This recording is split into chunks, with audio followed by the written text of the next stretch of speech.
10 किताबें हमारे पास में हैं जो रेडीमेड संदेश की पुस्तकें हैं, और उसमें से एक पुस्तक जो पास्टर्स के लिए है, विधि कैसे करना है, सारे चर्च की एक्टिविटीज कैसे करना है, उनके लिए खासतौर से एक पुस्तक बनाई गई है। और रेडीमेड संदेशों की 10 किताबें हमारे पास में। आप इनको तुरंत मंगवाएं। स्क्रीन पर जो नंबर चल रहा है तुरंत कांटेक्ट करें। ये हमारा जीपे नंबर है, ये हमारा व्हाट्सएप नंबर है।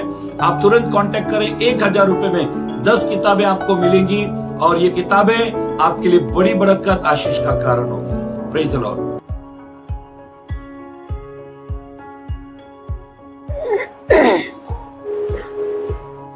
Praise the Lord. जय मसीह की। खुदावन यीशु मसीह के मधुर और अति सामर्थ्य नाम में आप सभी को सलाम। Praise the Lord. आज का दिन आप सभी को मुबारक हो।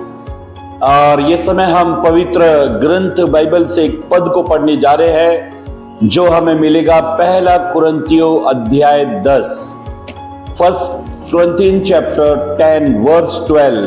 पहला कुरिन्थियों अध्याय 10 और 12 पद को हम पढ़ेंगे। इसलिए जो समझता है, ऐसे लिखा है, इसलिए जो यह समझता है मैं स्थिर हूँ, मैं स्थिर हूँ। जो कोई भी ये सोचता है कि मैं बहुत मजबूत हूँ, मैं बहुत स्थिर हूँ, मैं बुद्धिमान हूँ, मैं ज्ञानवान हूँ, मैं ताकतवर हूँ, जो कोई ये समझता है मैं स्थिर हूँ, मैं स्थिर हूँ, वह चौकस रहे, वो चौकस रहे, वो सावधान रहे। मेरी बहनों, मेरे भाइयों, बाइबल कहती है जो ये समझ रहा है कि मैं स्थिर हूं, मैं बुद्धिमान हूं, मैं अक्लमंद हूं, मैं चालाक हूं, मैं होशियार हूं, मैं बुद्धिमान हूं, मैं स्थिर हूं, मैं नहीं डगमगाऊंगा, मैं नहीं गिरूंगा। जो कोई ये समझता है कि मैं स्थिर हूं, प्रेरित पौलुस कहता है वो चौकस रहे, वो सावधान रहे। समझ में नहीं आती बात, प्रेरित पौलुस ऐसा क्यों कह रहा है? अगर वो व्यक्ति स्थिर है तो वो सावधान क्यों रहे? अगर आप दौलतमंद हैं तो आप सावधान क्यों रहे? आप अकलमंद बुद्धिमान हैं तो आप सावधान क्यों रहे? आप धनवान हैं तो आप सावधान क्यों रहे? आप पवित्र हैं तो आप सावधान क्यों रहे? क्या कारण है आपको? जब आप बहुत ऊंचे स्तर पर हैं, जब कामयाबी सफलता आपके पास में है, जब नाम शोहरत आपके पास में है, फिर बाइबल क्यों कहती है, प्रेरित पौलुस क्यों कहता है कि आप चौकस रहो, सावधान रहो? हाँ, क्यों कहता है वो? आगे पढ़ ले। कि कहीं गिर ना पड़े, कहीं गिर ना पड़े, कहीं गिर ना पड़े, कहीं आप गिर ना पड़े, कहीं सफलता से असफलता में ना आ जाए, कहीं बुद्धिमानी से मूर्खता की तरफ ना आ जाए, कहीं बलवान से कमजोर की तरफ, धनवान से कंगाल की तरफ ना आ जाए, कहीं पासा पलट ना जाए, कहीं वर्तमान जो स्थिति आज आपकी है कहीं वो बदल ना जाए। पवित्र बहनों, भाइयों, जितने भी लोग आज परमेश्वर के वचन को सुन रहे हैं, मैं उनसे विशेष विनती करता हूं, अगर आज आपके हालात, स्थिति, परिस्थितियां ठीक हैं, अगर आप खुश हैं, आनंदित हैं, धनवान हैं और आप कामयाब हैं, तो चौकस रहो, तो सावधान रहो। क्यों मैं चौकस रहूं? क्यों मैं सावधान रहूं? प्रेरित पौलुस कहता है पवित्र ग्रंथ बाइबल में, कहीं गिर ना पड़े। धनवान को संभलना है क्योंकि वो धनवान है, बुद्धिमान को चौकस रहना है क्योंकि वो बुद्धिमान है, ताकतवर को चौकस रहना है, सावधान रहना है क्योंकि वो ताकतवर है, कहीं कमजोर ना हो जाए, कहीं बीमार ना पड़ जाए। मेरी बहनों, मेरे भाइयों, एक प्रभु के दास ने कहा, सफलता पाना जितना जरूरी है उतना ही जरूरी सफलता को बरकरार रखना, सफलता को थामे रखना, वो उतना ही जरूरी है।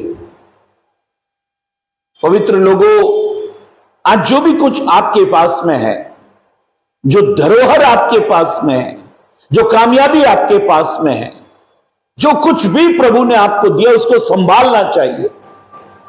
प्रेरित पौलुस कहता है, मैंने मेरे विश्वास की रखवाली की है, मैंने अच्छी कुश्ती लड़ी है, मैंने अपनी दौड़ को पूरा किया है। आप अपने जीवन में कितने गंभीर हैं, आपकी सफलताओं के प्रति, आपकी कामयाबी के प्रति आप कितने गंभीर हैं। मेरी बहनों, मेरे भाइयों, परमेश्वर के लोगों, पवित्र ग्रंथ बाइबल में हम पढ़ रहे हैं, प्रेरित पौलुस कहता है तू सावधान रहे, तू चौकस रहे, तू होशियार रहे, कहीं गिर ना पड़े। मुझे याद आती है बात जो किसी भाई ने मुझसे कही। मैं जब उसके घर में गया तो उस भाई ने कहा कि पास्टर साहब हमारे लिए एक दुआ कर दो।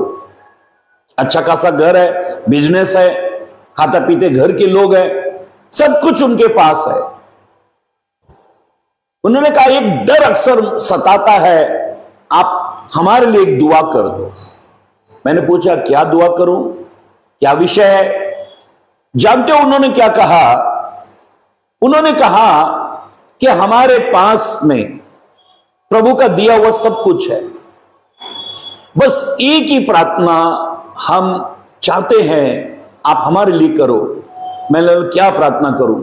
उन्होंने कहा कि भले ही प्रभु हमें और ना दे, भले ही प्रभु हमें और ना दे, लेकिन जो है उसमें घटाए नहीं, जो है वो उतना रहना चाहिए। मुझे बड़ा अजीब लगा। मैंने आप ऐसा क्यों सोचते हो? उन्होंने कहा कि हम बहुत गरीबी से ऊपर आए हैं, बहुत गरीबी हमने देखी है, और मैं उस गरीबी को शब्दों में बयान नहीं कर सकता, ऐसी गरीबी हमने देखी है। अब मेरे बच्चे अच्छा खाते हैं, हम अच्छे बिस्तर पर सोते हैं, हमारे घर में एसी है, हमारे घर में कार है, हमारे पास संपत्ति है, सब कुछ हमारे पास है। अगर हम डाउन हो गए, अगर हम गिर गए, अगर हम असफल हो गए, अगर हमारे पास से वो चला गया तो बड़ी मुसीबत हो जाएगी। इसलिए आप हमारे लिए दुआ करो। अब मैंने ये वचन उनको पढ़ के सुनाया, जहां प्रेरित पौलुस पहला कुरिन्थियों 10 अध्याय 12 पद में कहता है, जो ये सोचता है कि मैं स्थिर हूं वो चौकस रहे, कहीं गिर ना पड़े।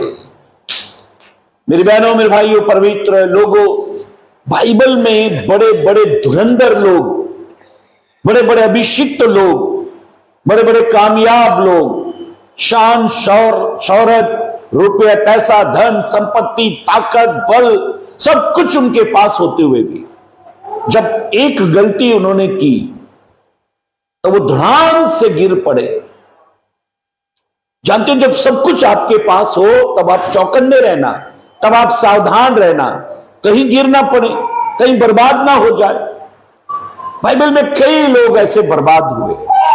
अब राजा शाऊल को ले लो, जो इस्राएल का पहला बादशाह था, बर्बाद हो गया। बाइबल में राजाओं की लिस्ट है, बड़े धुरंधर थे, आशीषित थे और बहुत कामयाब थे, अच्छे बढ़ रहे थे, लेकिन अचानक सब बर्बाद होते गए, अचानक वो तबाह हो गए, क्योंकि उन्होंने कुछ गलतियां की। अब चौकन नहीं रहोगे, आप सावधान नहीं रहोगे, तो वर्तमान की स्थिति कब बदल जाएगी यह हम नहीं जानते। बाइबल में एक व्यक्ति के बारे में जो बहुत आशीषित व्यक्ति था, बहुत कामयाब व्यक्ति था, और बाइबल ये कहती है कि प्रभु ने 2 बार उसे दर्शन दिए, 2 बार प्रभु ने उससे बातें की। इतना एक कामयाब व्यक्ति कैसे असफल हो गया, कैसे प्रभु से वो दूर हो गया। सब कुछ उसके पास था, लेकिन गलतियां करते करते करते उसके पास से सब कुछ चला गया। उस व्यक्ति के बारे में हम पवित्र ग्रंथ बाइबल में ऐसा पढ़ते हैं, पढ़ेंगे पहला राजा की किताब अध्याय 10, पहला राजा की किताब अध्याय 10 और 14 पद को पढ़ लेंगे। जो सोना प्रति फर्स्ट वर्ष किंग चैप्टर 10 वर्स 14। हाँ, जो सोना प्रति वर्ष सुलेमान के पास पहुंचा करता था, जो सोना गोल्ड प्रति वर्ष हर साल सुलेमान के पास पहुंचा करता था, उसका तोल उसका माप तोल 666 किकर था। 666 कीकर था। अगर आप ये 666 कितना होता है, वहां देखो स्टार है और बाइबल के सबसे नीचे उसका जोड़, वो कितना ग्राम है, कितने किलो है, कितना वजन उस सोने का तो वहां लिखा हुआ है। हाँ, उसको पढ़ लेंगे। लगभग 25 टन। लगभग 25 टन। जानते हो 1 टन कितना होता है? 1000 किलो। तो 25,000 किलो हर साल सोना, 25,000 किलो सोना सुलेमान के पास सामने लाया करते थे। 25 किलो सोना हर साल सुलेमान के पास आता था। अगर आप इसको 27 तक पढ़े, 27 तक पढ़ते जाए तो सोना, चांदी, रुपया, पैसा, इतनी चीजें इसके पास आ गई। जानते हो सुलेमान के गिरने के 5 कारण थे। सुलेमान 5 कारणों से गिर पड़ा, वो धराशायी हो गया। इतना बुद्धिमान व्यक्ति, इतना अक्लमंद व्यक्ति, खुदा ने उससे 2 बार आमने सामने बातें की और बहुत पवित्र अच्छा व्यक्ति, एक बड़ा उसने मंदिर बनाया, परमेश्वर की उपस्थिति उस मंदिर में आई। इतना कामयाब व्यक्ति असफल कैसे हो गया? जैसे मैंने पहले कहा, कामयाबी जितनी जरूरी है उतनी ही जरूरी उस कामयाबी को संभाल कर रखना। अगर आपसे कामयाबी संभाली नहीं गई, अगर आपसे आपका बल, बुद्धि, ज्ञान, ताकत, शौहरत, संपत्ति, आपका अभिषेक, पवित्रता संभाली नहीं गई तो सब बर्बाद हो जाएगा। बाइबल ये कहती है सुलेमान के पास में 25,000 टन सोना प्रति वर्ष आया करता था। अगर किसी के पास 1 तोला सोना हो, अगर किसी के गले में 1 तोले की चैन हो, तो वो भीड़ भक्कम को देखकर घड़ी घड़ी अंदर बाहर करेगा। जहां देखा इलाका गलत है, चोर उचक्के जैसे यहां पर खड़े, वो चैन को अंदर करेगा, कभी बाहर करेगा। 1 तोले की चैन उसके चैन को खराब कर देती है। मेरी बहनों, मेरे भाइयों, सुलेमान के पास 25,000 टन प्रति वर्ष सोना उसके पास लाया जाता था। सोना छोड़ो, बाइबल में ऐसा लिखा है कि सुलेमान के राज्य में चांदी जो है ना, वो पत्थर के समान हो गई। जैसे आपके घर के आसपास पत्थर पड़े रहते हैं, वैसे चांदी पड़ी रहती थी। सुलेमान के समय चांदी ऐसे सड़कों पे पड़ी रहती थी। इतनी चांदी सुलेमान के समय सुलेमान के पास आ गई थी, भाव बिल्कुल गिर गया। परमेश्वर के लोगों, पवित्र ग्रंथ बाइबल में सुलेमान के गिरने के 5 कारण, और सबसे पहला कारण आवश्यकता से, जरूरत से ज्यादा धन उसने अपने पास जमा कर लिया। जानते, जब नामान कोढ़ी ठीक हो गया, जब एलीशा के पास आया वो कोढ़ की बीमारी लेकर, तब एलीशा ने उसको कहा, जा अपने आप को यरदन नदी के पास ले जा और यरदन नदी में 7 बार डुबकी लगा। 7 बार तो डूब, 7 बार डुबकी लगा, तू चंगा हो जाएगा। नामान कोढ़ी यरदन नदी में जाकर 7 बार डुबकी लगाई और वो बिल्कुल कोढ़ की बीमारी से चंगा हो गया। तब वो धन दौलत, रुपया, पैसा, सोना, चांदी और अच्छे अच्छे कपड़े, वस्त्र लेकर एलीशा के पास आया और एलीशा को कहने लगा, मुझे चंगाई मिली है और ये मैं लेकर आया हूं। एलीशा ने उससे मिलना भी नहीं चाहा और उसका धन लेने से एलीशा ने इनकार कर दिया। जानते हो एलीशा ने क्या कहा? ये समय धन बटोरने का नहीं है। सोचो, एलीशा के समय एलीशा कह रहा है ये धन दौलत बटोरने का समय नहीं है, ये परमेश्वर के राज्य के लिए अपने आप को तैयार करने के लिए।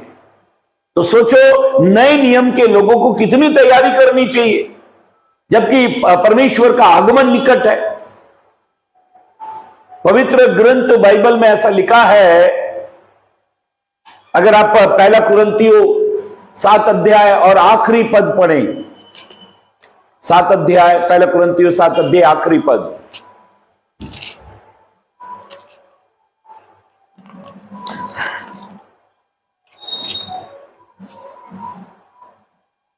परंतु जैसी है यदि वैसी ही रहे। नहीं नहीं, वो वचन कौन सा है? रोने वाले ऐसे हो, 15 अध्याय है क्या? हाँ 29 से है। हाँ 29 से 30 तक। हाँ, कौन सा अध्याय? 7 अध्याय 29 से। हाँ, हे भाइयों मैं यह कहता हूँ ये कहता हूँ कि समय कम किया गया है, समय कम कर दिया गया है, इसलिए चाहिए कि जिनकी पत्नी हो वो ऐसे हो मानो उनकी पत्नी नहीं, उनकी पत्नी है ही नहीं, ऐसे रहते हो जिनकी पत्नी नहीं है, ऐसे रहो। हाँ, और रोने वाले ऐसे अगर दुखी है, तकलीफ में है, हमारे पास कोई समस्या है, प्रॉब्लम है, कोई बीमारी है, रोने का कोई कारण है हमारे पास, लेकिन पौलुस कहता है रोने वाले ऐसे हो मानो रोते ही नहीं। देखो, परमेश्वर के राज्य के लिए जीना, परमेश्वर के राज्य के लिए आत्माओं को जीतना, यह हमारे लिए प्रमुख बात है। अगर हम अपना ही रोते रहेंगे, एक फौजी के पास में, एक सोल्जर के पास में कई तकलीफें, उसकी बीवी को वो नहीं मिला, उसके बच्चे को वो नहीं मिला, मां बीमार है, बहन की शादी करनी है, खेती बाड़ी देखनी है, जो कुछ है वो सब छोड़कर आकर वो फौज के साथ में सामने शत्रु की सेना से लड़ने के लिए तैयार है। उसके पास समस्या है, लेकिन वो किसी समस्या को नहीं देखता, वो फर्स्ट प्रायोरिटी, पहली प्राथमिकता युद्ध को देता है। मेरी बहनों, मेरे भाइयों, परमेश्वर के लोगों, पवित्र ग्रंथ बाइबल में ऐसा लिखा है। हाँ, आगे पढ़ेंगे। आनंद करने वाले ऐसे हो मानो आनंद नहीं करते, आनंद करते ही नहीं है। हमारे पास में आनंद करने के कितने भी अवसर क्यों ना आ जाए, लेकिन आनंद को एक साइड में रख दो, क्योंकि बाइबल कहती है हंसने से रोना भला है। बाइबल कहती है धन्य है वे जो शोक करते हैं, क्योंकि वो शांति पाएंगे। प्रभु यीशु ने कहा वो जो शोक करते हैं वो शांति को पाएंगे। इसलिए मेरी बहनों, मेरे भाइयों, परमेश्वर के लोगों, क्यों एक अभिषिक्त व्यक्ति, खुदा से रूबरू बात करने वाला व्यक्ति सुलेमान गिर पड़ा? उसका कारण है, पहला, आवश्यकता से ज्यादा धन अपने पास इकट्ठा कर लेना। एक बुद्धिमान व्यक्ति से किसी ने पूछा, जहर या पॉइजन किसको कहते हैं? उसने बड़ा प्यारा जवाब दिया। उसने कहा, जो भी चीज आवश्यकता से ज्यादा तुम्हारे पास हो वो तुम्हारे लिए जहर है। आज सोचो, यूहन्ना बपतिस्मा देने वाला कहता है अगर तुम्हारे पास 2 कुर्ते हो तो एक उसको दो जिसके पास नहीं है। इसका मतलब यह है, आवश्यकता से ज्यादा कोई भी चीज जब हमारे पास होती है वो हमारे लिए पॉइजन या जहर हो जाती है। सुलेमान के गिरने के कारण क्या थे? गिरने के कारण कैसे वो अभिषिक्त व्यक्ति राख, खाक, धूल मिट्टी में मिल गया? बाइबल ये कहती है, परमेश्वर का कलाम ये कहता है, वो यहोवा से दूर हो गया, उसका मन परमेश्वर से दूर हो गया। पवित्र ग्रंथ बाइबल में लिखा है, बाइबल ये कहती है, सुलेमान ने आवश्यकता से ज्यादा अपने पास धन इकट्ठा कर लिया, और इसलिए समुपदेशक की किताब में वो कहता है, हे यहोवा, कौन सा ऐसा काम है, कौन सा ऐसा भला काम है जो मुझे जिंदगी भर करना है? कौन सा ऐसा काम है जो मुझे जिंदगी भर में करूं? उसे वो भूल गया कि कौन सा काम करना चाहिए। दूसरी बात, सुलेमान के गिरने का दूसरा कारण पढ़ेंगे, पहला राजा 10 अध्याय 26 से पढ़ो। पहला राजा 10 अध्याय 26 से पढ़ो। सुलेमान ने रथ और सवार इकट्ठे कर लिए, उसके 1400 रथ और 12,000 सवार हो गए। हाँ, दोबारा पढ़ेंगे। सुलेमान ने रथ, ऐसे लिखा है, सुलेमान ने रथ और सवार इकट्ठे कर लिए, उसके 1400 रथ और 12,000 सवार हो गए। 12,000 तो सवार हो गए, और उनको उसने रथों के नगरों में और यरूशलेम में राजा के पास ठहरा रखा। हाँ जी। और राजा ने बहुतायत के कारण यरूशलेम में चांदी को ऐसा कर दिया। बाइबल ये कहती है, परमेश्वर का कलाम कहता है कि उसने बहुत सारे हथियार जमा कर लिए। जानते हो, शैतान ने सुलेमान के पिता दाऊद को एक बार उकसाया और क्या कहा कि तू अपने सेना की गिनती कर, उनकी गणना कर, उनको गिन ले। जब दाऊद ने सेना और अपने लोगों को गिना, हथियारों को गिना, अपनी ताकत को गिनना की शुरुआत की, तब खुदा दाऊद से नाराज हो गया। जब भी हम अपनी ताकत का अंदाज लगाते हैं, इसका मतलब है हम परमेश्वर पर भरोसा नहीं करते। पवित्र ग्रंथ बाइबल में लिखा है कि दाऊद से खुदा नाराज हो गया और इस कारण दाऊद को परमेश्वर ने दंड दिया। सुलेमान के पतन का दूसरा कारण यह है कि उसने खुदा से ज्यादा हथियारों पर भरोसा किया।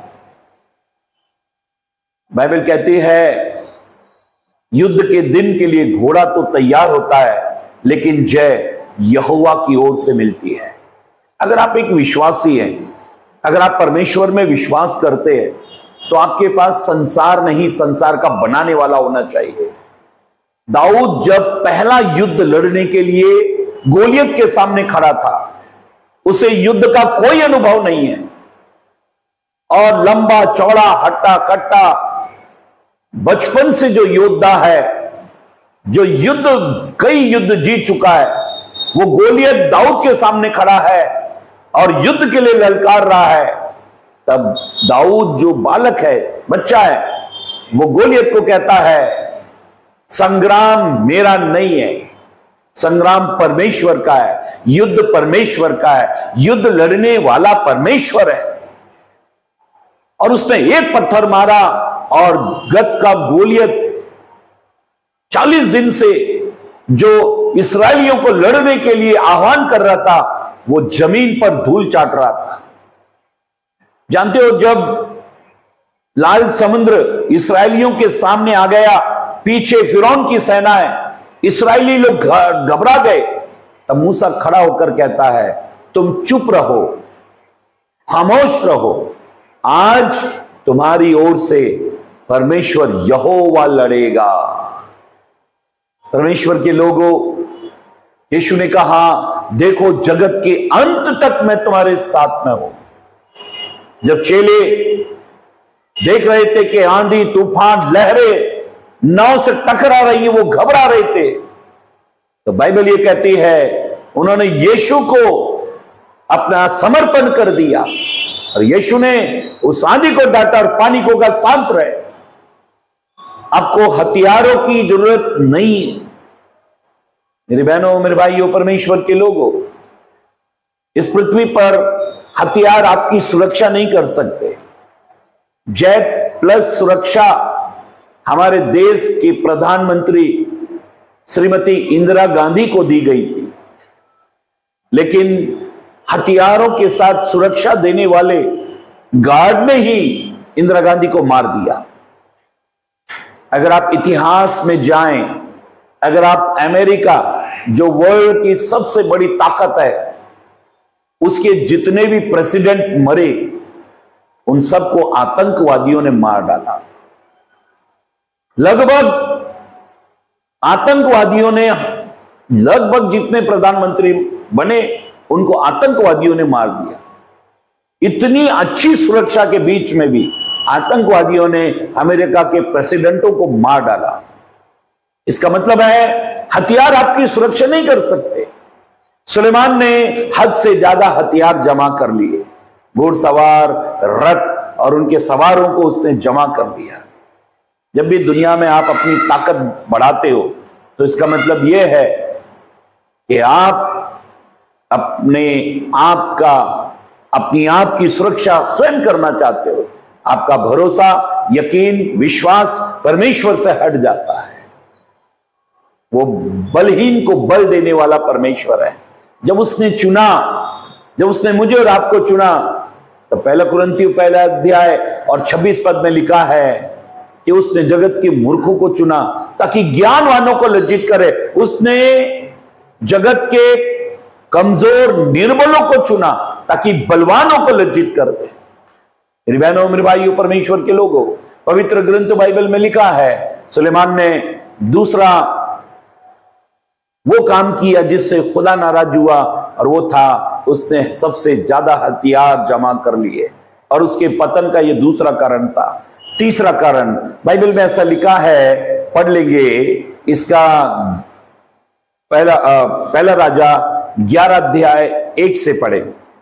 परंतु राजा सुलेमान फिरौन की बेटी और बहुत सी विजातियों स्त्रियों से जो मोआबी, अमोनी, एदोमी, सिदोनी और हित्ती थी प्रीति करने लगा। ऐसे लिखा है बहुत सारी स्त्रियों से सुलेमान प्रीति करने लगा, प्यार करने लगा, जबकि सुलेमान ने खुद नीतिवचन 6 अध्याय लिखा, पराई स्त्रियों से दूर रहना, उनके मुंह से जो टपकती हुई लार है वो तुझे जाल में फंसा लेंगी, उनकी खूबसूरती, उनकी सुंदरता तुझे खत्म कर देगी। बाइबल ये कहती है, परमेश्वर का वचन ये कहता है, सुलेमान बहुत सारी स्त्रियों से प्रीति करने लगा। हाँ, आगे। वे उन जातियों की थी, वो उन जातियों की थी जिनके विषय में यहोवा ने इजराइलियों से कहा था, हाँ, तुम उनके मध्य में न जाना, हाँ, और न वे तुम्हारे मध्य में आने पाए। अब बाइबल ये कहती है कि खुदा ने इस्राएलियों को आज्ञा दी थी, और वो आज्ञा का सुलेमान ने उस आज्ञा का, उस वचन को तोड़ दिया। वो बहुत सारी स्त्रियों से प्रीति रखने लगा। परमेश्वर के लोगों, अंतिम दिनों में जो 2 पाप होंगे, और भयंकर 2 पाप होंगे, और जानते हैं ये 2 पाप कौन से? हर विश्वासी को, हर सेवक को ये 2 पाप से बचना है। पहला धन और दूसरा तन। आपको 2 पापों से बचने हैं, पहला धन और दूसरा तन। किसी के साथ में ये 2 प्रकार के पाप करना अंतिम दिनों के भयंकर पाप है। मेरे बहनों, मेरे भाइयों, परमेश्वर के लोगों, सुलेमान ने अनेक स्त्रियों से प्रीति करने में अपना समय बर्बाद कर दिया, और वो खुदा से दूर हो गया। बाइबल में ऐसा लिखा है, चौथी बात ऐसा लिखा है, इसका 11 अध्याय 4 पद पढ़ ले। अतः जब सुलेमान बूढ़ा हुआ तब उसकी स्त्रियों ने उसका मन पराये देवता की ओर बहका दिया। ऐसे लिखा है, सुलेमान का मन खुदा से दूर हो गया। देखो, जीवन में सबसे अधिक अपने मन की रक्षा कर, ये कहने वाला सुलेमान था। अगर आप नीतिवचन 4:23 पढ़ें तो वहां लिखा है, सबसे अधिक अपने मन की रक्षा कर, क्योंकि जीवन का मूल स्रोत वही है। अगर जीवन का मूल स्रोत मन है तो सुलेमान ने अपने मन को क्यों नहीं संभाला? आज मन से दूर हो गए। जानते हो, विश्वासी अंदर अंदर खोखला होते जा रहे हैं। एक सेवक अंदर अंदर खोखला हो रहा है, उसे पता ही नहीं है, उसे पता नहीं है कि मैं मन से दूर हूं। अगर आप मत्ती रचित सुसमाचार 15 अध्याय 8 पद पढ़ें तो वहां प्रभु यीशु मसीह ने ऐसा कहा कि तुम होठों से तो मेरा आदर करते हो, लेकिन मन से दूर हो। आज कलीसिया भरी पड़ी है, चर्च भरे पड़े, कन्वेंशन क्रूसेड में भीड़ आ रही है, लेकिन जानते हो, ये केवल तन वाले लोग हैं, ये मन वाले लोग नहीं है। इनका मन परमेश्वर की ओर नहीं है, इनका मन प्रभु में नहीं है। अगर आप दूसरा इतिहास 20 अध्याय और दूसरा पद पढ़े तो लिखा है, अमस्या राजा ने वो किया जो परमेश्वर की नजर में ठीक है, लेकिन ऐसा लिखा है कि वो उसने कोई भी काम मन से या दिल से नहीं किया, कोई भी काम उसने मन से नहीं किया। परमेश्वर के लोगों, आज सारे विश्वासी तन से तो कुछ कर रहे हैं, लेकिन मन से नहीं कर रहे। सुलेमान का मन स्त्रियों ने परमेश्वर की ओर से हटा दिया, उसका मन हट गया। अब तन तो उसका है लेकिन मन नहीं है। आज आराधनालय में आप क्या मन के साथ जाते हैं? क्या आप आराधना मन से करते हैं? क्या आप प्रार्थना मन से करते हैं? जानते हो, पौलुस कहता है मेरा मन चाहता है कि मैं कूद कर परमेश्वर के पास जा पहुंचू। उसका मन करता था, वो मन से आराधना करता था, उसका दिल करता था। आज हम तन से करते हैं। और बाइबल कहती है कोई भी शारीरिक व्यक्ति परमेश्वर को प्रसन्न नहीं कर सकता। आप कितना दिल से करते हो। अगर आप तन से कर रहे हो तो इसका मतलब है आप प्रभु से दूर हो जाओगे, लेकिन अगर आप मन से कर रहे हो तो आप प्रभु से जुड़े हुए हो। आमोस 5:12 में लिखा है समय बहुत बुरा चल रहा है, समय बहुत खराब चल रहा है, इसलिए जो बुद्धिमान है वो परमेश्वर से लिपटे रहे। अभी आपको यह समय परमेश्वर से लिपटने का है और पूरे मन से प्रभु से लिपटे रहने का समय। मेरी बहनों, मेरे भाइयों, परमेश्वर के लोगों, सुलेमान ने जो गलतियां की, प्रेरित पौलुस कहता है जो अपने आप को स्थिर समझता है वो चौकस रहे, कहीं गिर ना पड़े। क्या आप चौकस हैं? क्या आप सावधान हैं? क्या आप सावधानी बरत रहे? सुलेमान ने 5 कुछ ऐसे काम किए जिसकी वजह से वो खुदा से दूर हो गया। 5वां काम क्या है? इस पद को भी पढ़ लेंगे। पहला राजा की किताब 11 अध्याय और 5 पद को पढ़ ले। पहला राजा की किताब 11 अध्याय पद 5। First king chapter 11 verse 5। Suleman तो सिदोनियों और अस्तोरेत नामक देवी और अमोनियों के मलकोम नामक घृणित देवता के पीछे चला। इस प्रकार सुलेमान ने वह किया जो यहोवा की दृष्टि में बुरा है और यहोवा के पीछे अपने पिता दाऊद के समान पूरी रीति से न चला। अब ऐसे लिखा है सुलेमान एडल वर्शिप करने लगा। हाथों के द्वारा बनाई हुई वस्तुओं के आगे वो झुकने लगा। जो चीज इसने दाम देकर बनाई है, जो चीज ये बाजार से मंगवाई है, जो चीज इसको ऑर्डर से जिसने इसको बनवाया है, अब ये उसको खुदा कहने लगा।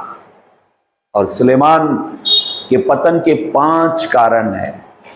आवश्यकता से ज्यादा धन इकट्ठा करना, आवश्यकता से ज्यादा हथियार, घोड़े, रथ जमा कर लेना। बाइबल ये कहती है बहुत सारी स्त्रियों से ये प्रीति करने लगा। बाइबल कहती है इसका मन परमेश्वर से फिर गया। बाइबल कहती है ये एडल वर्शिप, मूर्तियों की उपासना करने लग गया और इसका मन खुदा से दूर हो गया। एक अभिषिक्त व्यक्ति, एक परमेश्वर के करीब रहने वाला व्यक्ति, एक परमेश्वर की उपस्थिति में रहकर परमेश्वर की महिमा करने वाला व्यक्ति, जब खुदा ने इससे पूछा मैं तुझे क्या दूं, तब ये कहता मुझे धन दौलत रुपया पैसा नहीं चाहिए। मैं बालक हूं और प्रजा के बीच में रहता हूं। उन्हें समझने का ज्ञान, अक्ल, बुद्धि मुझे चाहिए। मैं उनके फैसले कर सकूं, वो अक्ल मुझे चाहिए। खुदा ने सुलेमान को अक्ल दी। क्या हुआ अक्लमंद व्यक्ति का? क्या हुआ बुद्धिमान व्यक्ति का? बाइबल कहती है बुद्धिमान अपनी बुद्धि पर घमंड ना करे, न बलवान अपने बल पर, न धनवान अपने धन पर घमंड करे। कोई घमंड करे तो वो इस बात पर घमंड करे कि वो परमेश्वर को जानता है और पहचानता है। सुलेमान के जितने भी घमंड करने की चीजें थी, उस चीजों ने सुलेमान का पतन कर दिया, सुलेमान को गिरा दिया। क्या आज आप मन से आराधना करते हैं? क्या आप अपनी ताकत पर भरोसा करते हैं? क्या आपने आवश्यकता से ज्यादा धन इकट्ठा कर लिया? क्या आप अनेक स्त्रियों के फंदे में फंसे हुए हैं। परमेश्वर के लोगों, पवित्र ग्रंथ बाइबल में, परमेश्वर के कलाम में हम पढ़ रहे हैं, सुलेमान का पतन हुआ, सुलेमान गिरा, और उसके गिरने के 5 कारण हमने पवित्र ग्रंथ बाइबल से पढ़ लिए। प्रभु यीशु ने कहा, सावधान, चौकस रहो, वो दिन अचानक फंदे के समान हर एक के ऊपर आ पड़ेगा। अचानक, हम सोचते भी नहीं थे। अगर आप आशीषित व्यक्ति है तो आपको सावधान रहने की जरूरत है। अगर आप अभिषिक्त व्यक्ति हैं तो आपको सावधान रहने की जरूरत है। अगर आप पवित्र व्यक्ति हैं तो आपको सावधान रहने की जरूरत है। अगर आप कोई जिम्मेदार व्यक्ति हैं, कलीसिया में एक सेवा का काम करते हैं, अगर आप इंस्ट्रूमेंट बजाते हैं, अगर आप आराधना लीड करते हैं, आप एक आराधक हैं, अगर कलीसिया में किसी भी प्रकार की सेवा में आप सम्मिलित हैं, किसी भी प्रकार की सेवा प्रभु ने अगर आपको दी है, तो आपका सबसे पहला काम है कि अपने आप को सावधानी पूर्वक, गंभीरता के साथ में अपने आप को संभाले रखें, कहीं गिर ना पड़े। हर कदम संभल कर रखे, प्रभु की अगुवाई प्राप्त करके रखे, प्रभु से पूछ कर कदम रखे, कहीं फिसलन से गिर ना जाए, कहीं ऐसी जगह पर आप चले ना जाए जहां आप गिर पड़े। और इसलिए पौलुस कहता है, जो कोई ये समझता है मैं स्थिर हूं, मैं नहीं गिरूंगा। जानते हो, पतरस ने कहा यीशु से, पतरस जो यीशु का चेला है, वो यीशु को कहता है, ये सब के सब तुझे छोड़कर भाग जाएंगे, लेकिन मैं तुझे नहीं छोड़ूंगा। मैं तेरे साथ जेल जाऊंगा और तेरे लिए मर भी जाऊंगा। तब यीशु ने पतरस से कहा, आज रात मुर्गे के बांग देने से पहले 3 बार तू मेरा इनकार कर देगा। पतरस को समझ में आ गया कि प्रभु ने क्या कहा। अब पतरस को चौकन्ना, सावधान रहना है, लेकिन पतरस सावधान नहीं रहा। और मेरी बहनों, मेरे भाइयों, परमेश्वर के लोगों, बाइबल में ऐसा लिखा है कि पतरस ने यीशु का 3 बार इनकार कर दिया। जब उससे पूछा गया, क्या तू यीशु का चेला है? क्या तू उन 12 में एक है? क्या तू उसके पीछे चलने वाला उसका शागिर्द है? पतरस ने साफ इनकार कर दिया, तुम जिस यीशु की बात करते हो उस यीशु को मैं नहीं जानता। मेरी बहनों, मेरे भाइयों, परमेश्वर के लोगों, सुलेमान एक अभिषिक्त व्यक्ति था, वो गिर पड़ा, उसका पतन हो गया। आज आपकी हालत क्या है? अपने आप को सावधानी पूर्वक अपने आप को चलाएं, सावधानी पूर्वक अपने आप को प्रभु की उपस्थिति में रखें। अगर ऐसा कर रहे हैं तो प्रभु आपको आशीष करे। अगर कहीं भी आपका पतन हुआ है, गिरा है, कोई प्रॉब्लम जीवन में आया है, यूट्यूब चैनल पर अनिल पात्र के नाम से हमारा चैनल है, आप वहां ढेरों सारी वीडियो हमने डाली है, आप उनको सुने और आशीषित हो और परमेश्वर के वचन में मजबूत हो जाए। हर समय सावधानी पूर्वक जीवन बिताएं। अगर आप सावधानी पूर्वक जीवन बिता रहे हैं तो परमेश्वर आपको उठाएगा, आशीषित करेगा और आपको संभाले रखेगा। प्रभु इस वचन से आपको और मुझे सबको आशीष करे। आइए अपनी आंखें बंद करें, हम दुआ करेंगे। ऐ जमीन और आसमान के मालिक परमेश्वर पिता, सारी सृष्टि, सारी कायनात तेरी है प्रभु। तो हम सब पर प्रभुता करने वाला परमेश्वर है प्रभु। इस समय दया कर, अनुग्रह कर, और इस सभा को आपने अपने लहू में छुपा लिया, इसके लिए धन्यवाद। जो निर्बल, दुर्लभ, कमजोर या किसी भी प्रकार के बंधन में फंसे हैं, तो अपने अदृश्य हाथ से उन्हें छू ले और सारी तकलीफें यीशु के नाम में दूर हो प्रभु। आपने अपने बच्चों को आशीर्वादित किया, धन्यवाद। तेरा अभिषेक दास पास्टर सलीम खान, उनकी सेवकाई को, उनके परिवार को, उनकी कलीसिया को, शालोम फेलोशिप चर्च को आप आशीर्वादित करें पिता, जिन्होंने हमें ये मौका दिया कि हम परमेश्वर तेरे कलाम को बांटने पाए प्रभु। आपने सभा को आशीर्वादित किया, इसके लिए धन्यवाद। अब सारी महिमा आपको मिले, प्रार्थना यीशु के नाम से मांगते हैं, आमीन आमीन। सबको प्रेज़ द लॉर्ड, जय मसीह की। प्रभु आपको बहुत बहुत आशीष दे।